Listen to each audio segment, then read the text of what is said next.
السلام عليكم، معكم شيف صلاح الباتني. اليوم ان شاء الله راح نشارك معكم تحليه طبقه بذوق الشيكولا للسهرات الرمضانيه في وقفه انت حضرتيها وشكلها بزاف راقي وبزاف بنينه. عندي كاطو ماكسون ولا اوريو، نحيت له الحشوه تاعو ورحيته غبره، ضفت له ملعقه تاع الكاكاو، ولا ديروا بديل الكاكاو مسحوق الخروب من كاروما خالي من الجلوتين وبزاف بنين.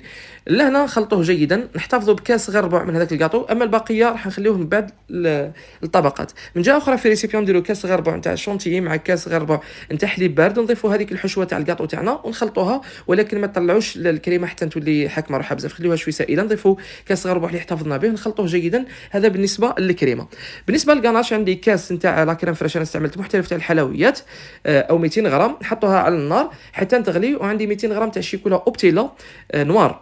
من بعد نخلطوها مع هذيك الكريمه تاعنا بعد ما نكون كاسيتها، ونخلطوها حتى يصبح القوام متجانس بهذا الشكل.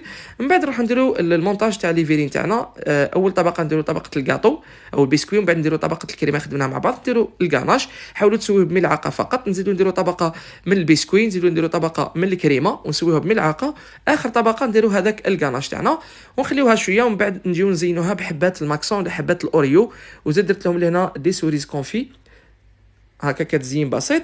خليوها تبرد في الثلاجه، ما تخليوهاش في المجمد باش ما تحكم لكمش روحها بزاف كما درت انا الخطا. وهذه هي النتيجه الاخيره، تحطوها في السهرات. ما تنسوش تبارطاجيو لا فيديو مع الاصدقاء. تهلاو في رواحكم، صحه فطوركم، صحه سحوركم، والسلام عليكم.